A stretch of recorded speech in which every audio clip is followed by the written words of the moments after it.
So when Simon announced the Timelapse, a lot of people were expecting this to be kind of like that DD3 or Cloudbreaker type distance driver, something that's like a little bit workable to like a slightly overstable distance driver for most people. But when this first run prototype came out, these were very overstable, and Simon himself even said that this came out more overstable than they were wanting, and he said that the stock release was going to be a lot better. Well, we got the stock release here, and it's still not it.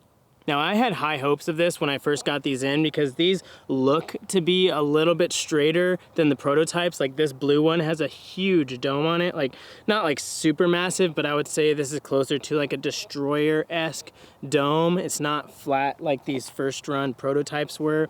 And the wing height was a little bit lower on them. So all of that usually says a little bit more glide, a little bit straighter. But I will say, because it's like more domey, it just feels like really big in the hand. Like the first run prototype didn't feel massive. It felt close to a Destroyer. I think because this has more dome on it, this feels a lot bigger in the hand. It feels like a bigger, wider Destroyer. So although this is a 12 speed, I would say like the rim is pushing the limits of a 12 speed, and it just feels like a pretty big rim in the hand. So you small hands people out there like myself, I'm not a huge fan of that feel, but I still had some hope for it with the flights. Now, don't get me wrong, when you compare it to the prototypes, the flight it's great. Like it's just a little straighter than the prototype first run time lapses, so they are a little bit more workable, but that's for like pro level arms. So when you have like a weak arm or like just a shorter distance, kind of like me, like I only throw like 380 on a good day, they aren't like, they're not very different. They're still very overstable. Like these will still go a little bit farther than the prototypes before they hook up, but they still hook up. But for those of you who are like Simon fans and you throw Destroyers, then this might be a great disc for you, in which case this will be releasing this Black Friday at 9 a.m. along with one other thing.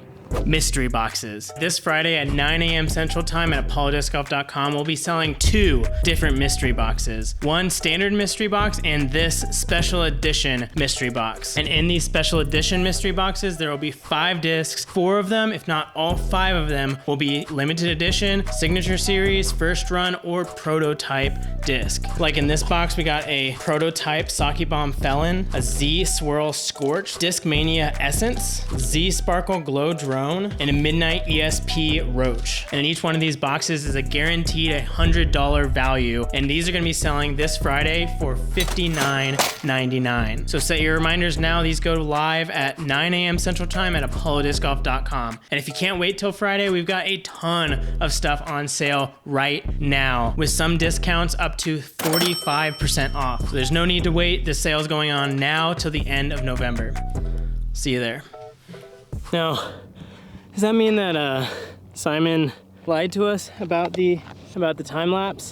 I don't really think so. I like to give the pros the benefit of the doubt. It's just that the pros, I mean, state the obvious, pros don't throw like us, but not in the sense that like most of you think. Most of you think it's like, oh, they just throw faster than us, and that's why they throw farther.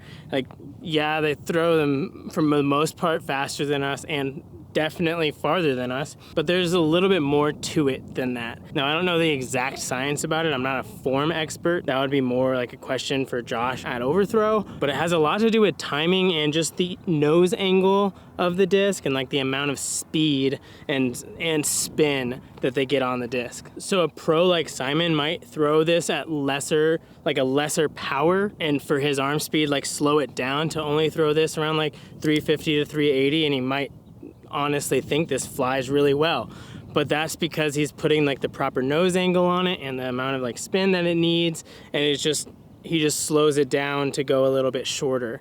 And that's different than me throwing it, who has an arm around like 350 to 380, and me throwing this, because I don't have the proper nose angle. Like that's what makes higher speed so much harder to throw. It's not necessarily the speed, it's the nose angle, the spin. Like there's so much more that goes into throwing this properly than just being able to throw over 400 feet. Now that's a good indicator that you're hitting those right marks. If you're throwing discs 400, 425-ish, then that's a good indicator that you have that proper nose angle and spin and all that to throw these. But for me, like most of my throws, the Grace was doing just as well, if not better, than the Timelapse. Especially this Orbit one, it had a very close stability to this Timelapse, but this one just went farther and I'd get a better throw each time. Because this 11 speed is just so much more forgiving in nose angle compared to this Timelapse, I was just getting more consistent, accurate throws with it,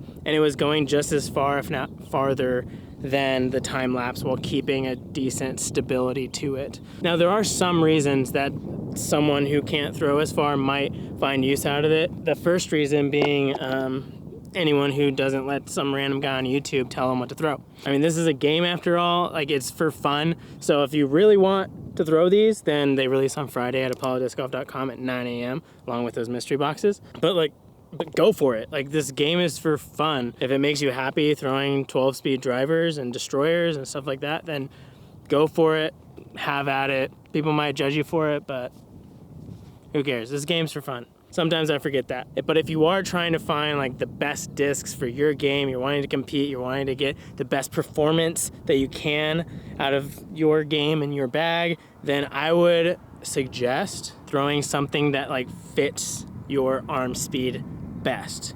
I can't tell you exactly what that is. I really find a lot of success with Wraiths and Graces. I think those are amazing discs for most amateurs.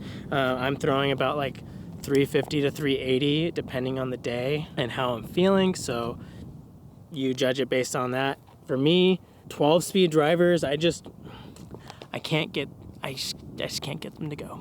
Another good video to check out, I don't know exactly the title, but I'll try to link it below if I can find it, but Simon has a really good video of he took a friend out or someone out and they went and threw the same arm speed to see if that was it, and they each threw the same disc. The person with the slower arm speed threw, and then Simon like matched his exact arm speed. They eventually went through like mid-ranges, putters, drivers, fairways, all of that, and Simon consistently threw farther with each disc category than the guy with the slower arm speed, even with matching the arm speed. So that just right there proves that it's more than just arm speed. It's so much more that goes into throwing higher speed drivers properly. But thanks for watching.